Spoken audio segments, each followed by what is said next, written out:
Welcome everyone to my lecture on Schelling on evil. I'm going to be working with Schelling's essay über das Wesen der menschlichen Freiheit. I think the English title is Treatise on Human Freedom. I've made plenty of notes, all of them I'm reading from the German text, so I'm translating from the German into English myself. I hope that it's not too wooden, my translations, and that I can get across what it is I'm trying to say. I won't focus here on the question of it's a pantheism in Schelling or anything like this, or even how he thinks together necessity and freedom in this essay, which is the main question of this treatise, but specifically his treatment of evil.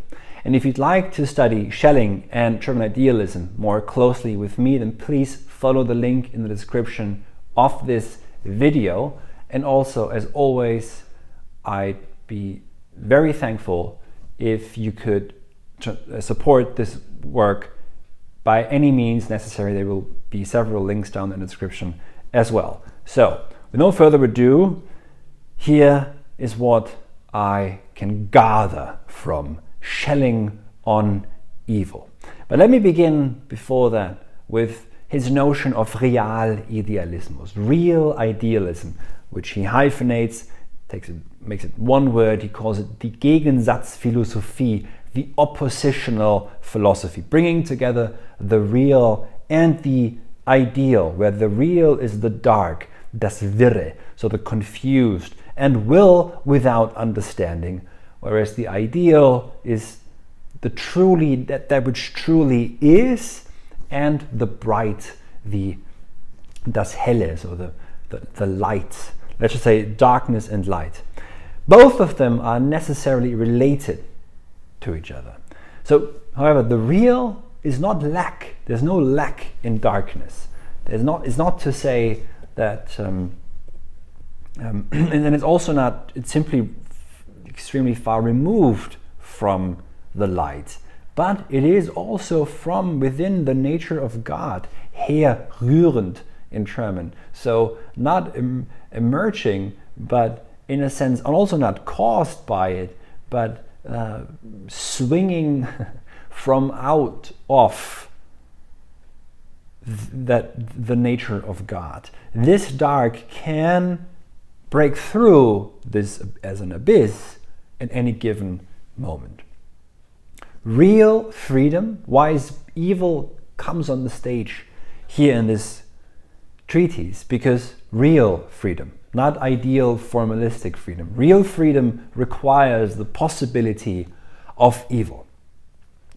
The division between the two principles, the principle of darkness and the principle of light, is impossible in God. And I will say more about this in a second. But in the human being, in man, these two principles are absolutely divisible. And this is the possibility of choosing evil over good or good over evil. It is not to say that the principle of darkness is evil. It has to do with how the principles are allocated, as it were, or how they are not allocated, but which one takes the lead, which is quite similar, to some degree at least, to Kant in the religion within the boundaries of mere reason. So we begin with, as Schelling does in the text, with the Möglichkeit des Bösen, the possibility of evil. Not the reality or the actuality of evil, not I'll say the actuality of evil. We begin with the possibility of evil. And expressly so. And why is the visibility of these two principles, why is that possible in the human being? Possible. So we're not there talking about how evil enacts itself in the world or plays itself out, but what is it in principle, in possibility. That's to say, evil in its, I would say, metaphysical possibility in relationship to freedom, which at the same time, of course, also becomes real once it's decided, through the metaphysical real possibility of evil. But for now, the actuality of evil is not at stake. It's important also to note that for Schelling, evil is not a lack. Evil is not a malum metaphysicum. It's not the imperfect. It's quite the opposite for him, he thinks, at least in terms of possibility. The human being is divided from God through his Selbstheit, selfness, I shall say, which is in the human being, which, however, is, while it comes, as it were, from, well, doesn't come, but is geschöpft aus, so is sourced from nature.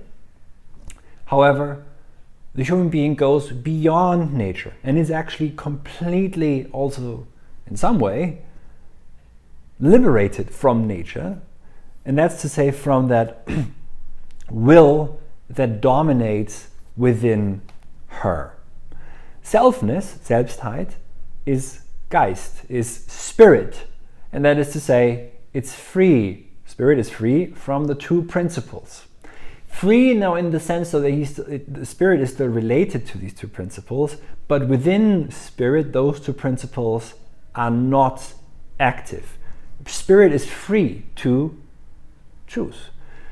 Spirit is above the light and also above nature, or not really above, but has to rise above nature, within which both principles are in unity.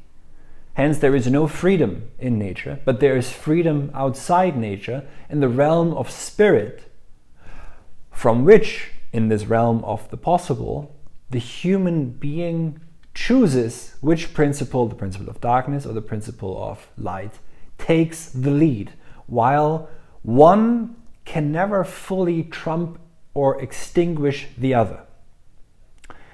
There is in the human being a freedom towards evil. Darkness can be raised above light. In God, this is morally speaking, impossible. While in God, light and darkness are distinct, different, that's not to say that they can be split and divided as is possible in or by the human being. And the light always subjects the dark in God, because God is not capable of evil. Only the free being, the human being, is free to be evil. But how, again, are these two principles split or divided by or in the human being? In that the Eigenwille, so the idiotic will, if you like, the self-will, the self-willing of the human being divides itself from the universal will and wants to push through and establish its own particularity as an absolute universal will of its own. This is how evil arises. This is how a division of light and darkness occurs in so, morally speaking, in that this happens. Darkness can rise above as a principle over the principle of light. The self-willing, or the selfish will of the human being is per se is nothing bad. The self-will is part of the center of the twofold will. However, by its rising above, over beyond itself, and also the ground and the center upon which it depends, evil arises. Insofar as the will steps out of the center that binds it to the good order of God. And, as I said before, posits itself in its own particularity as absolute. And at the same time, however, it makes itself, as Schelling says, kreatürlich. It makes this selfish will makes itself again almost, it's a movement where the will becomes one of pure createdness again, and therefore debases itself. So or at least becomes prone to lusts and drives, base drives, etc. So this selfish will strives for the reversal of the principles, and must also elevate darkness to the guiding or the leading principle. That is to say, the dark, the willing, however, without, to some degree in the beginning at least, without the understanding. There's then an openness for lust and addiction. Sucht und Lust, as Schelling says. The result is ein eigensinniges und absonderliches Leben, a selfish and an abnormal life. Evil, however, again, is not a lack, is not privative. So it's very much opposed here, Schelling is, against the Socratic understanding of evil, and also the Augustinian, where it is, especially with Socrates, it's pure ignorance that leads anyone to do evil. Quite the opposite.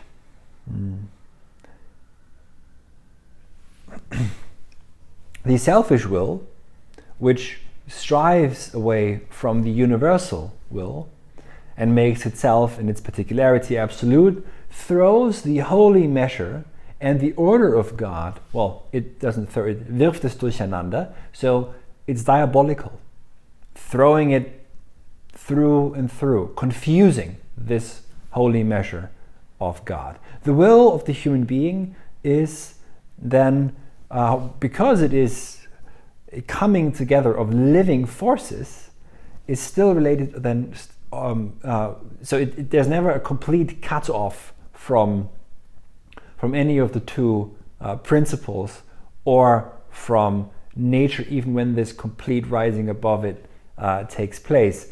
So the universal will means to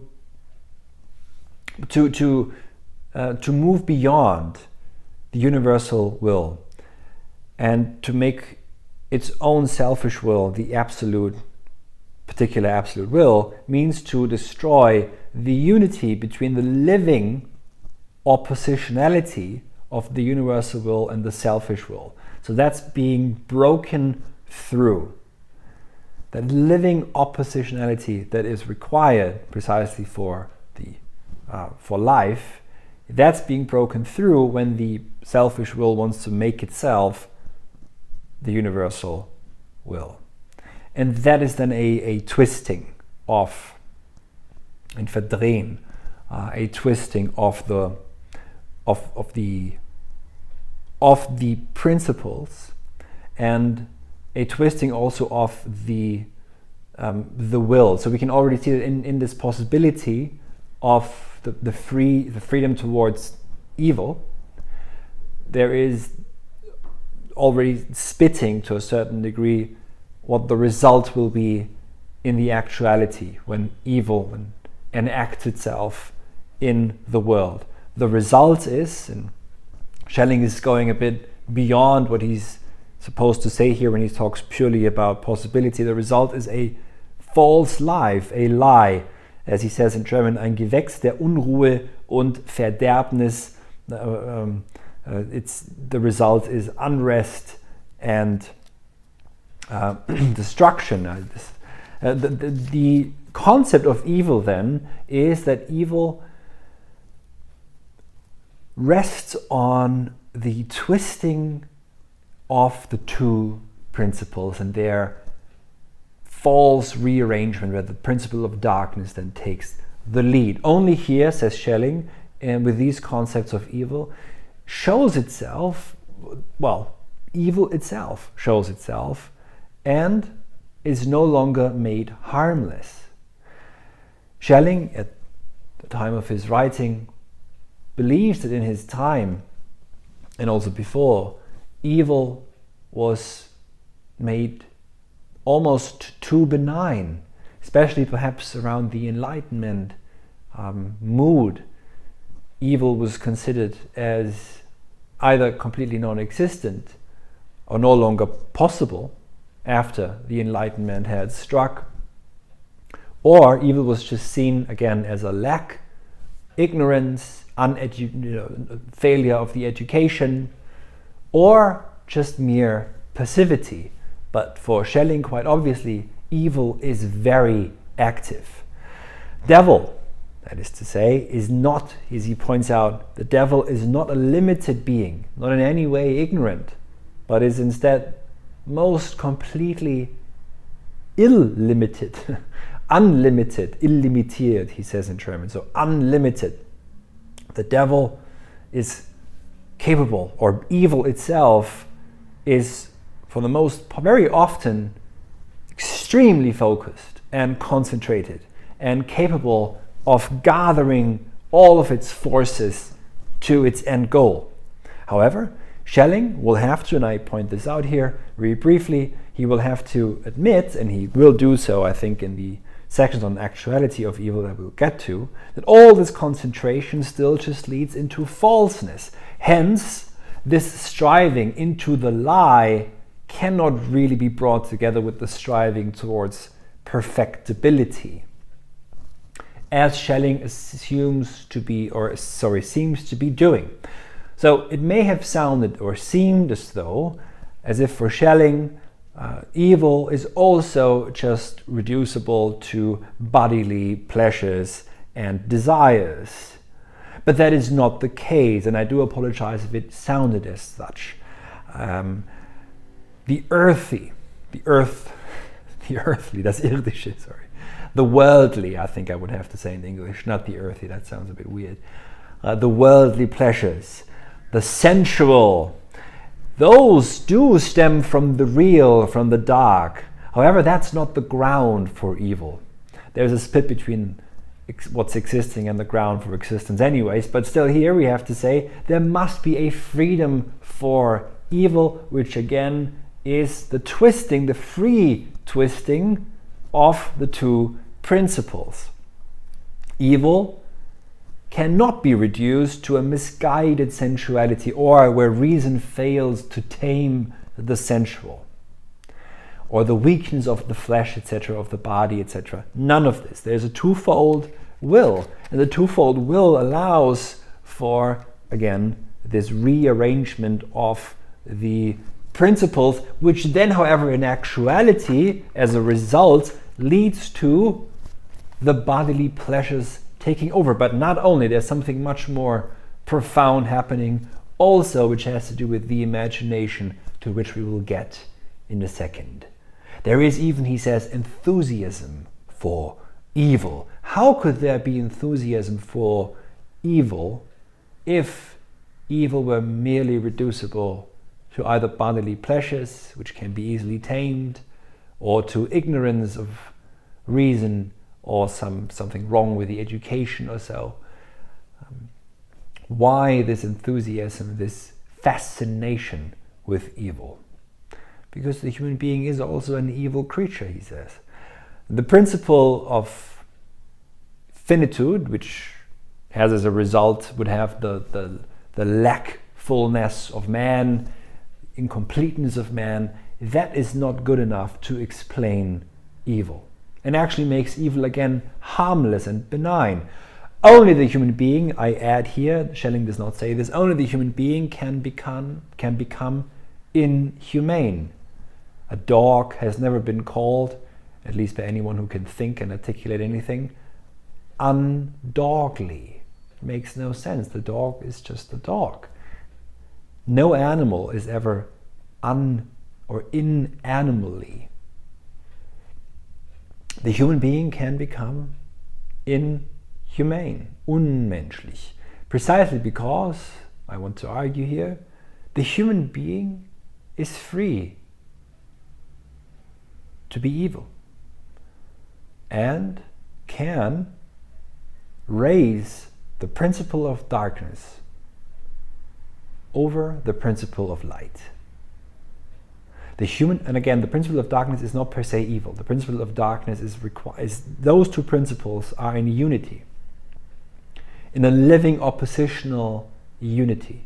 And it's a task of the human being to bring them together so that light leads and that light shines upon darkness and doesn't, in the same time, doesn't fully want to disappear, want to make darkness disappear either.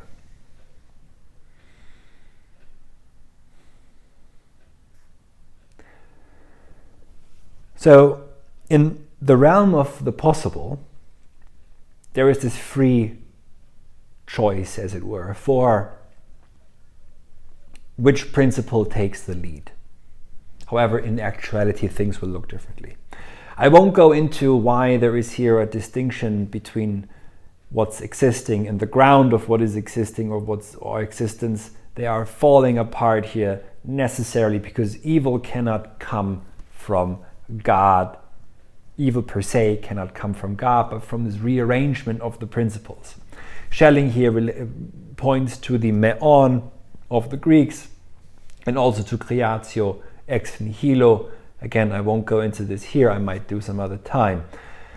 But I say this, again, they must break apart the ground of existence and what's existing, because if not, freedom towards evil would be impossible and God itself also would be evil. Why would freedom be towards evil be impossible? Because that distinction is required for the two principles to be in a unity of oppositionality. If the existing were just grounded in the ground of the existing, that difference would disappear, and without that difference, no two principles would be required. I think that's the reasoning here. The actuality of evil, then we've seen it spitting already, so now it really comes fully to the fore. There's a living distinction, a living differentiation, a living splitting or division, dividing and reunification that are ongoing. Everything can only become obvious or revealed, Schelling says, in its or thanks to its opposition, Gegenteil. Love in hatred and unity in strife. These are quotes from Schelling. And hence, evil must become actual if the good is to be revealed. Good and evil are necessarily related, and good, you could almost say, comes from evil. The principle of darkness is for itself, however, not evil. I said it before. The unity of both principles and the subjugation of the dark under the principle of light, and to keep that, to safeguard this, that is what lets the good lead. However, I say it again, evil must be actualized for the good to be revealed. And whenever there is strife, and pure strife, and a splitting of the two principles, which I think by the splitting, Schelling means that darkness overcomes the principle of light, that's when the reversed God, Satan, comes to power. And now something really strange is mentioned by him. He says that the imagination begins to imagine begins to imagine to be capable to turn non-beings into beings, to turn that which is not, that which is at the best seeming and an appearance, an illusion, into something that is. And in this way gets lost in spiegelhafte Vorstellungen, in mirror-like representations. The human being in this way is befallen by senselessness, falls into utter meaninglessness. He here mentions the serpent or snake, which uses light to reflect colors its skin does not itself have. Of course, it's symbolically meaningful that he speaks here of a serpent and a snake.